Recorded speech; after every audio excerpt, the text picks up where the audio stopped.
Okay, hi, Assalamualaikum warahmatullahi ta'ala wabarakatuh, and good morning to all of you. Okay, today our topic is on Unit 2, Human. Okay, you can refer from your textbook, which is the Standard-Based Curriculum for Primary School Revised 2017, Dual Language Program, Science Year 5. Okay, this is the new textbook and the new revised curriculum.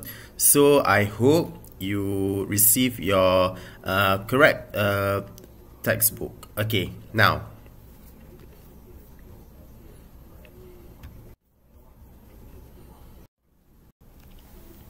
Okay, this is in Unit 2, Humans. Okay, from your textbook, you can refer in page number 19. Okay, so you can see there is a picture involving situations of several characters. So we can read the dialogue or the situation together.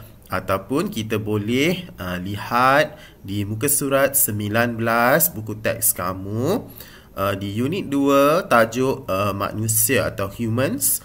Jadi kita boleh membaca dialog ini ataupun situasi ini bersama-sama.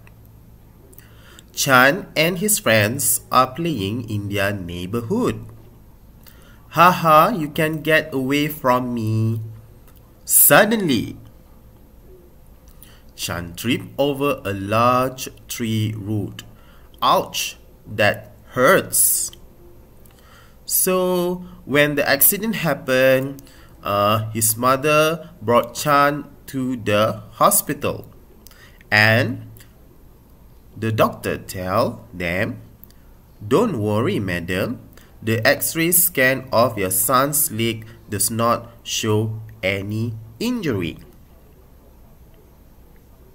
From this situation, what can you observe from the X-ray scan and state its importance to humans? Okey, daripada penilaian kamu, apa yang kamu dapat lihat pada X-ray scan dan apakah kepentingannya kepada manusia? Ya. X-ray scan boleh memberitahu tentang keadaan gambar ataupun keadaan tulang manusia. Adakah tulang kita berada dalam keadaan baik ataupun ia berada dalam keadaan yang bermasalah. In other words, does our bone or our skeleton is in good condition, and it is important for us to review or look at the situation of our skeleton.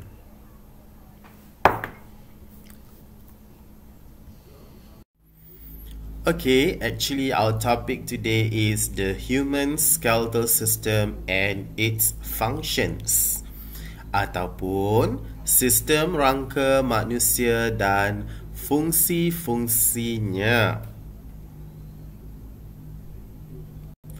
Do you know why worms are not able to stand up like humans? Kamu tahu tak kenapa cacing tidak boleh berdiri seperti manusia?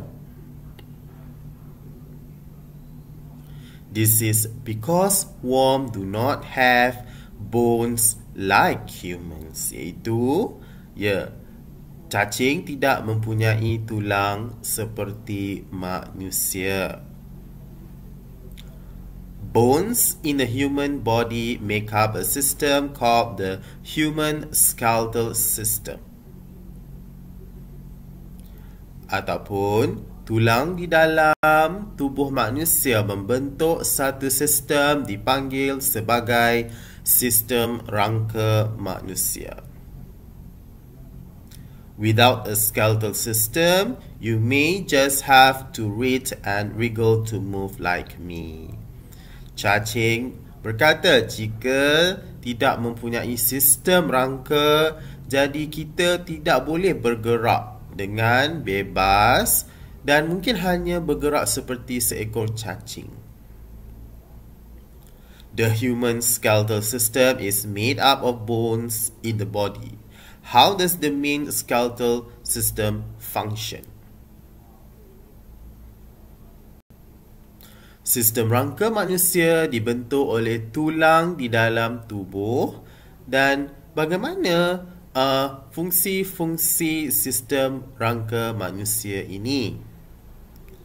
Okay, you can look at the picture or the image of human skeletal system. It consists of, the first one is skull, rib, backbone, hand bone, leg bone.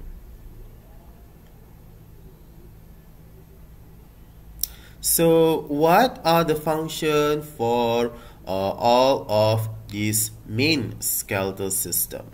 The first one is the skull. Okay, in the picture, you can see that the skull actually protect our brain. Ataupun tulang kepala, tulang tempurung, dia melindungi bahagian otak di kepala kita. The skull protects our brain from injury. Ia melindungi kita daripada sebarang kecederaan di bahagian otak. Next. Okay, next is the backbone. And what is the function of the backbone? The backbone provides support for the body. Okay, you can see in the picture when you or your friend go for exercise, so the backbone will help to provide support for the body. Atau tulang belakang memberikan sokongan kepada tubuh badan kita, seperti di dalam gambar ketika kita pergi senaman, kita boleh melihat bagaimana tulang belakang membantu memberikan sokongan kepada badan kita.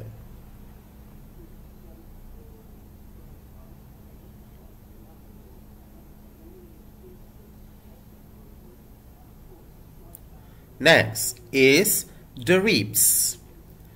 The ribs protect the internal organs such as the lungs and heart. Such as lung, heart, liver and stomach. Iaitu ribs membantu melindungi organ-organ dalaman seperti jantung, paru, perut dan juga hati.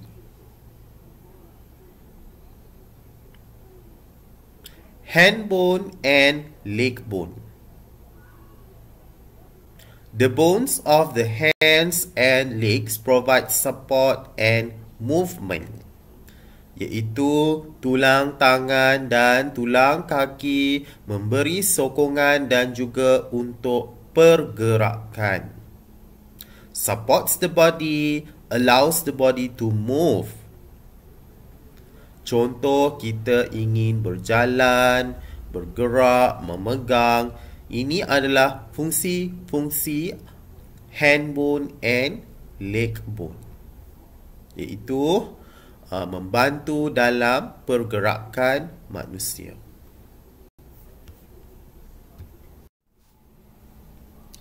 Now, we go to the position of joints atau kedudukan sendi.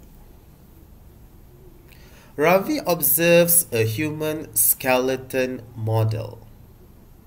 Ravi melihat satu model sistem rangka manusia.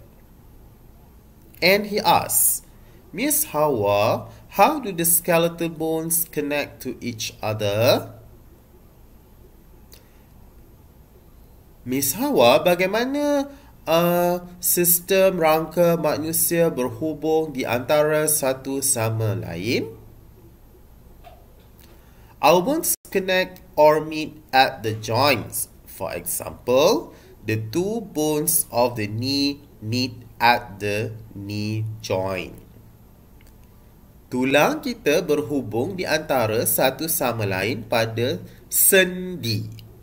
Contohnya, dua tulang di bahagian lutut bersambung atau berhubung di sendi lutut.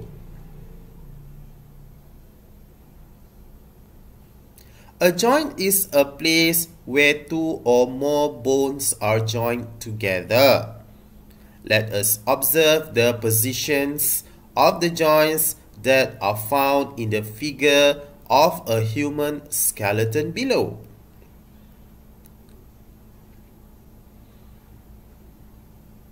Sendi ialah tempat di mana dua atau lebih tulang disatukan bersama atau bertemu.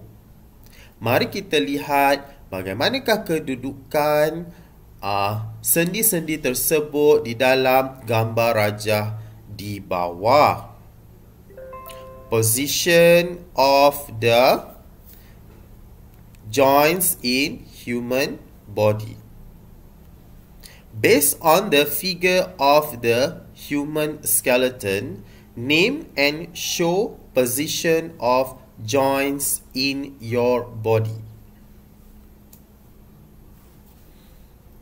Okey, ini diberikan satu gambar rajah tentang kedudukan sendi-sendi di mana di dalam tubuh manusia di mana tulang-tulang tadi digabungkan atau bertemu.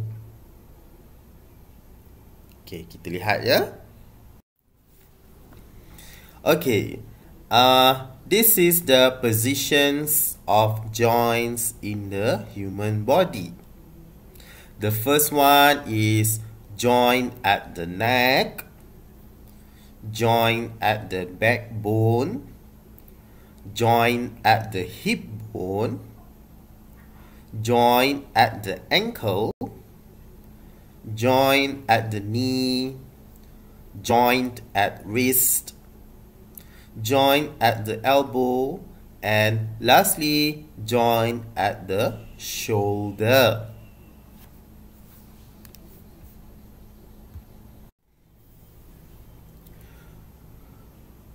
Okay, we have learned about the positions of joints. Now, we will go to the next subtopic, which is functions of joints, iaitu fungsi-fungsi sendi.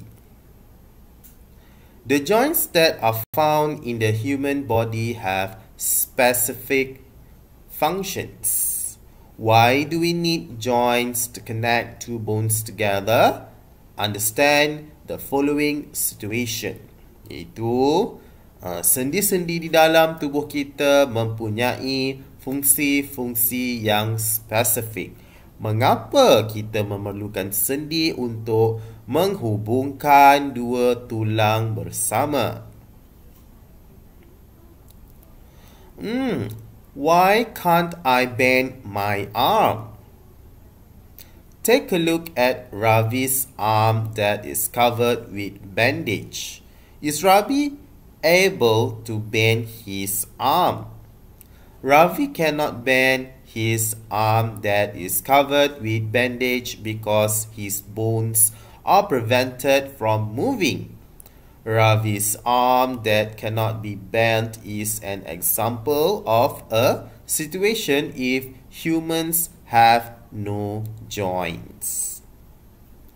Kita boleh melihat keadaan Ravi di mana dia tidak boleh membengkokkan tangannya bila tangan beliau dibaluti oleh balutan.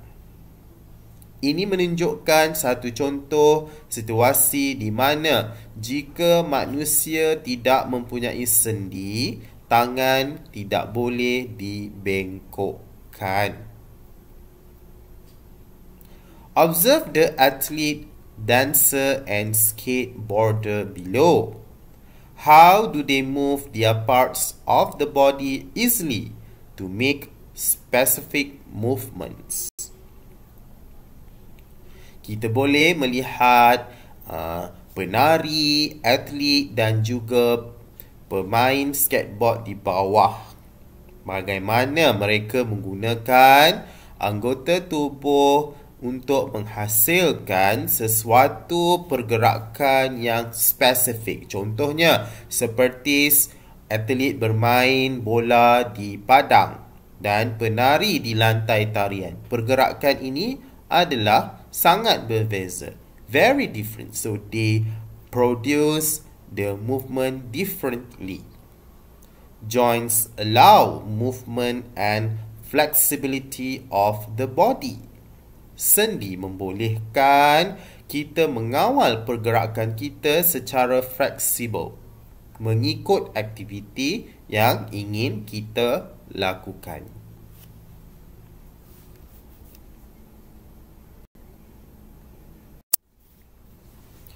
Okay, bone movement at the joints allow the body to move.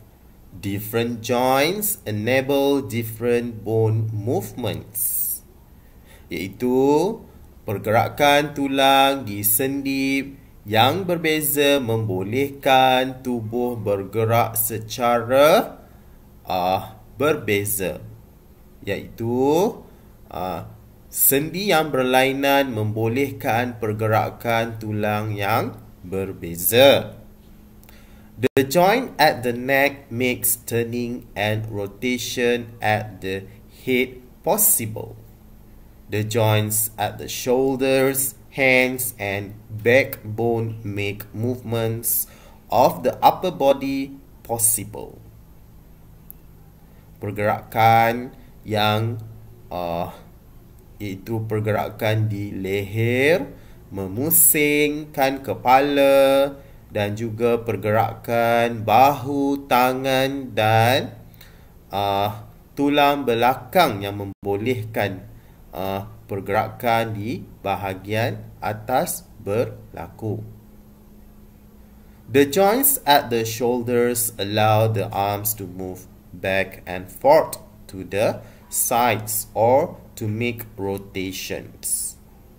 Sendi di bahagian bahu membolehkan tangan bergerak ke hadapan dan ke belakang secara berulang untuk membolehkan ia bergerak dan juga putaran dan pergerakan ke bahagian tepi.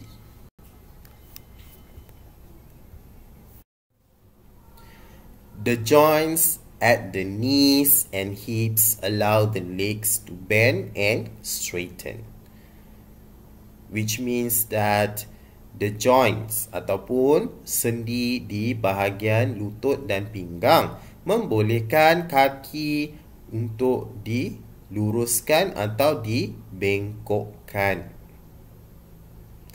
Based on the movement of the bones at the joint shown, state the functions of joints.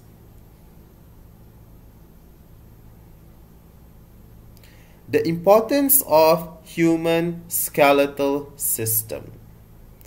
The skeletal system is very important to our body. Observe the following situation, iaitu sistem rangka manusia sangat penting kepada tubuh badan kita. Mengapa ia penting? Jadi kita tengok dalam situasi-situasi di bawah. Situation 1. Stand up class. Good morning teacher. What would happen to our bodies if there were no skeletal system? Ketika kamu berada di dalam kelas, when you were in your class, when your class teacher asks you to stand up, can you stand up when there were no skeletal system? Yes. If we don't have our skeletal system, we cannot stand up and move in our classroom.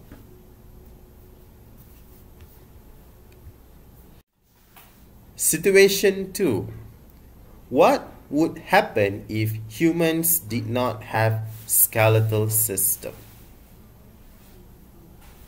Yes, If we don't have a skeletal system, we actually cannot move, we cannot stand up. Situation 3. What would happen if the brain were not protected by skeletal system? You see, when there is someone throwing a very fast ball towards our head, if we don't have the skull to protect our brain, and our brain will experience injury. Situation 4. What would happen to the internal organs if humans did not have skeletal system? Yes, suddenly if you walk through a stairs and then suddenly you want to fall down and you doesn't have a support system, which is your skeletal system, to prevent you from falling down the stairs. So it is very important for us to have a skeletal system.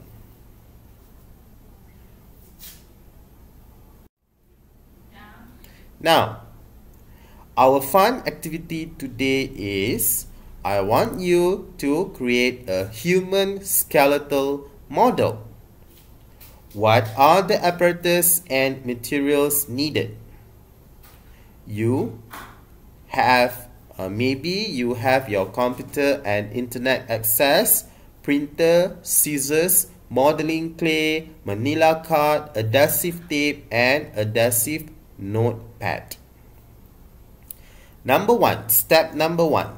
Find pictures of the main human skeletal system on the internet, print and cut them out. Okay, actually you can use, doesn't mean you have to use the picture from the internet. You maybe can create your skeletal system from a stick, like the ice cream stick, or be creative, maybe a straw. You can revise the method. Number 2, take turns to connect each bone using modeling clay to represent the joints.